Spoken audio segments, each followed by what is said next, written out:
ऐसा मामला जिसको लेकर अदलिया, लाहौर हाई कोर्ट और सीएम हाउस के दरमियान एक तलखी है, सर्द महरी है। वो है Punjab protection of ownership property ordinance, जिसको मुअत्तल कर दिया लाहौर हाई कोर्ट ने। ना सिर्फ ये कि ऑर्डर मुअत्तल किया, बल्कि उसके तहत जितने फैसले अब तक किए गए उन सब को भी वापस लेने का कहा गया है, और कहा गया है कि इन कार्रवाई करने वालों के खिलाफ भी कार्रवाई की जाएगी। उन्होंने उसमें जो रिमार्क्स दिए उसमें जाती उम्रा का भी तस्करा कर दिया और कहा कि अगर ये वाला ऑर्डिनेंस रहता है तो जाती उम्रा भी आधे घंटे में खाली करवा लिया जाएगा। दूसरी तरफ जो पंजाब हुकूमत का रद्द-ए-अमल है वो तो अपनी जगह पर अहम है। मैं आपसे ये जानना चाहूँगी कि अदलिया ने इस मामले के ऊपर इतने सख्त रिमार्क्स क्यों दिए और इसे एक मतवाज़ी कानून क्यों करार दिया जा रहा है अदलिया के होते हुए? देखिए, पहले तो ये समझने की कोशिश करें कि ये क्यों कानून पास किया, आया क्यों। अच्छा, ये कानून इसलिए आया क्योंकि अदलिया से इंसाफ नहीं मिलता। सीधी सी बात है। जिससे बात करता हूँ तो कहते हैं जी कि ये जो लैंड के केसेस हैं, ओनरशिप के केसेस हैं, पोजेशन के केसेस हैं, एविक्शन के केसेस हैं, डॉक्यूमेंट्स के केसेस हैं, इनहेरिटेंस के केसेस, हक शफा के केसेस, मतलब all of disputes in rural Pakistan have to do with land, ज़मीन का मसला। अदालतों में आप घूमते हैं 20-20, 25-25 साल आप घूमते हैं। पहले आप लोअर कोर्ट से घूमते हैं, वहाँ खिलाते पिलाते हैं, फिर आप हाई कोर्ट पे आते हैं, वहाँ से फिर आप अपील में जाते हैं, फिर अपील के बाद सुप्रीम कोर्ट पे जाते हैं, फिर वहाँ अपील में जाते हैं। गरीब लोग तो कर नहीं सकते। हाँ जी। तो जो लोग जो ज़्यादा हावी होते हैं वो अपने हक में कहीं न किसी स्टेज पे या स्टे लेके बैठ जाते हैं या अपने हक में फैसले करवा लेते हैं। तो गरीब का जो जहाँ लो मिडिल क्लास या ऐसे इश्यूज़ हैं, वहाँ मतलब जुडिशरी कोई रिलीफ नहीं दे रही।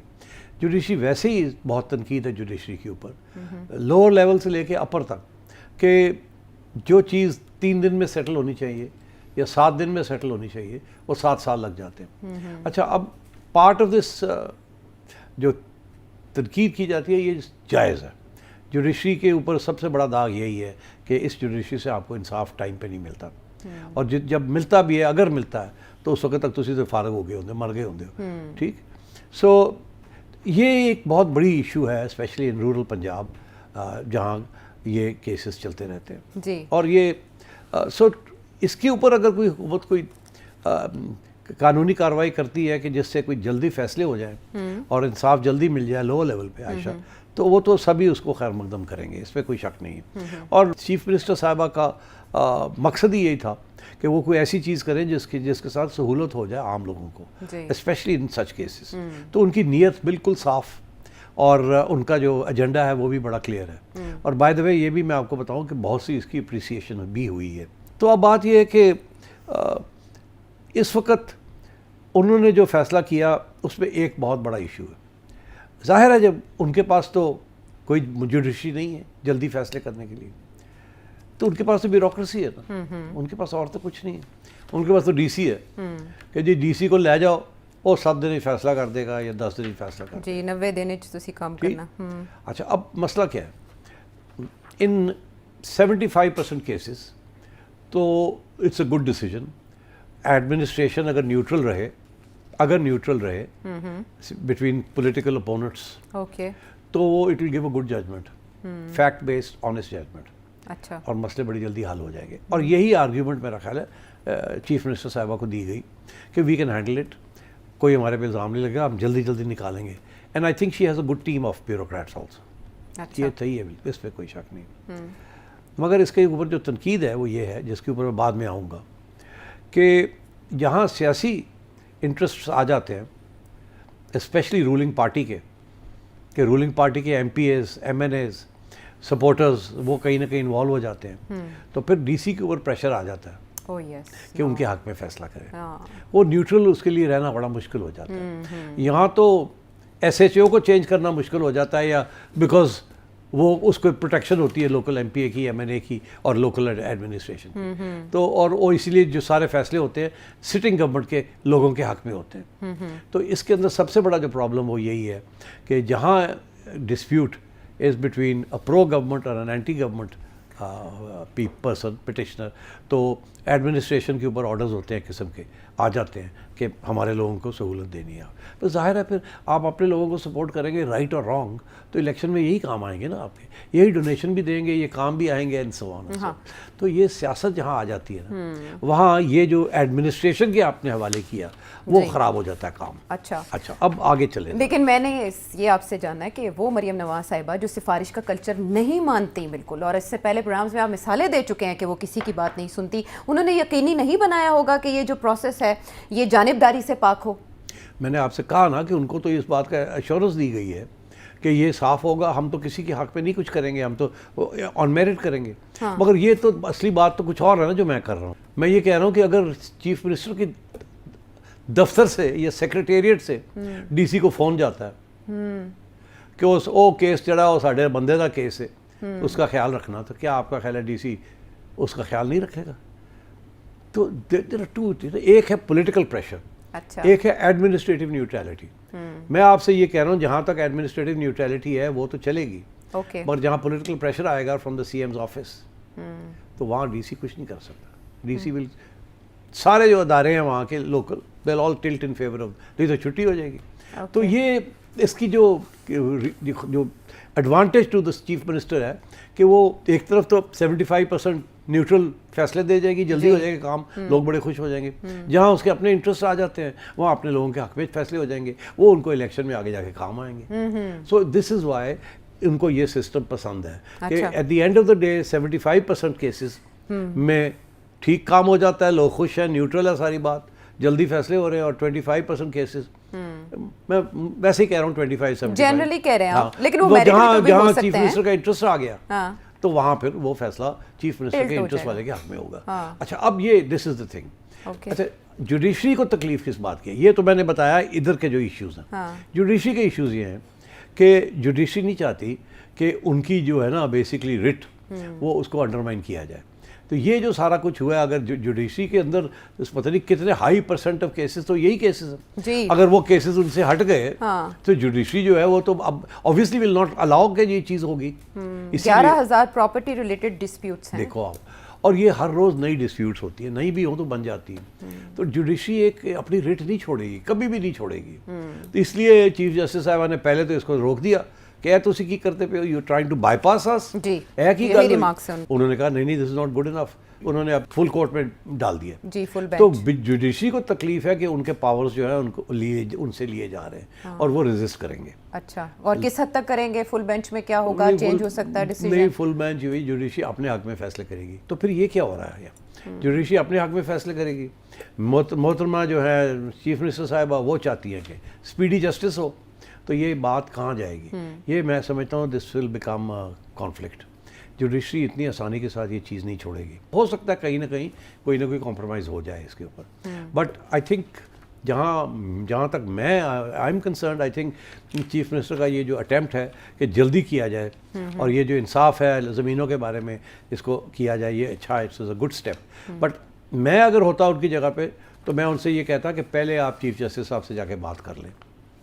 ये कभी कभी ज़रूरत पड़ती है कि पहले जाके मामला तय कर अपने जो है जहाँ प्रॉब्लम बन सकती है उनके साथ सलाम दो हो जाए। ईद आती है, ये आता है, वो आता है, मौका ढूंढते हैं ना कि जी मैं तो विश करने गई थी, और वहाँ बैठ कर बात हो जाती है कि जी वो मैं ये करना चाह रही हूँ, ये मसला है, आप बताएं कोई प्रॉब्लम है तो अभी से हम आपस में डिस्कस कर लें। मगर I don't think she reached out to the judiciary, and there are many ways of reaching out to the judiciary. तो इसलिए वो जुडिशरी जो है ना वो ज़रा तो ये क्या हो रहा है, हमारे पास लिए जा रहे हैं, व्हाट इज दिस? तो I think that's where the situation is. अब फाइनली अगर आप मुझे 2 मिनट और चाहिए, किस मामले में? आप सुनिए तो सही क्या कहता हूँ, और मैं इस दफ़ा वो देख के कैमरे के अंदर देख के बात करूँगा। अच्छा। और ये मैं चीफ मिनिस्टर साहबा से बात कर रहा हूँ क्योंकि मेरा एक पर्सनल एक्सपीरियंस है, और मैं समझता हूँ ये जो आपने कानून पास किया है इसका लिटमस टेस्ट जो अब मैं आपके आगे रखने लगा हूँ। मैं पिछले दिनों में ओकाड़ा डिस्ट्रिक्ट में घूम फिर रहा था और बहुत से लोग आके मुझे मिले और उन्होंने एक इशू मेरे सामने रखा और उन्होंने कहा जी सेठी साहब हमें इंसाफ लेके दें। मैंने कहा भाई क्या मसला है? मसला एक है और चीफ मिनिस्टर साहबा ये आप तक बात शायद पहुंची है या नहीं पहुंची, मगर आज मैं पहुंचा रहा हूं, और मैं जहां तक कंसर्न्ड हूं मैं यकीन रखता हूं जो कि मुझे बताया गया ये पेजेंट्स की तरफ से। सिचुएशन ये है कि तहसील दीपालपुर में ये टेस्ट केस है, बिकॉज मैं personally I am aware of this. 1974 के अंदर जब भुट्टो साहब की नेशनलाइजेशन हुई तो उस वक़्त बहुत सी ज़मीन एक लोकल लैंडलॉर्ड की ले ली गई। उसमें से 95 एकर्स 7 वहाँ के पेसेंट फैमिलीज़ जो कि लैंड को टिल करते थे, जिस काश्त करते थे, उनको दे दी गई under the land reforms act.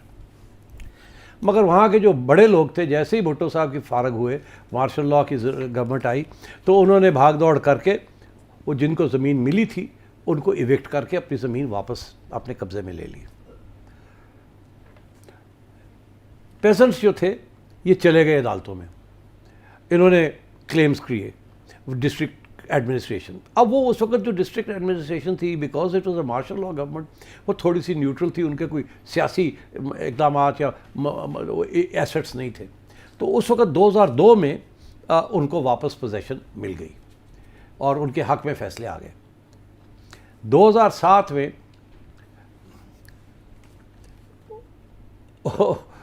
वो जो लैंडलॉर्ड साहब थे उनको वापस उन्होंने फिर पोजेशन छीन ली उनसे, ज़मींदारों से। ये लोग फिर पिटिशन करके पहुंचे और 2008 में senior member board of revenue ने इनके हक में वापस पोजेशन दे दी। 2019 में फेडरल लैंड कमीशन ने भी जो लैंडलॉर्ड ने जो रिव्यू पिटिशन फाइल की थी उसको रिजेक्ट करके इनके हक में फैसला दे दिया।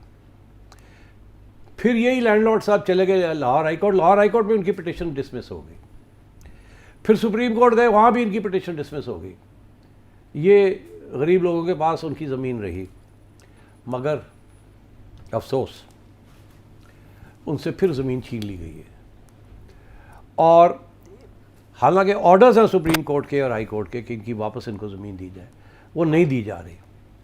और फेडरल लैंड कमीशन से जाके एक ऑर्डर ले लिया है लैंडलॉर्ड ने, पुराने लैंडलॉर्ड की फैमिली ने, कि इसको किसी किस्म की स्टे मिल जाए और उनको पोजेशन ना दी जाए वापस। मैंने खुद फ़ोन किया फेडरल लैंड कमीशन, मैंने उनसे पूछा कि भाई क्या है, आपने ये जो ऑर्डर दिया है, it seems against the supreme court order जो मैंने खुद देखा है। नहीं जी, आप फिक्र ना करें जी, मैं ये ऑर्डर नहीं है, ये स्टे नहीं है, ये नहीं है, वो नहीं है। वो दिन और आज का दिन है, अभी तक लेके बैठे हुए हैं।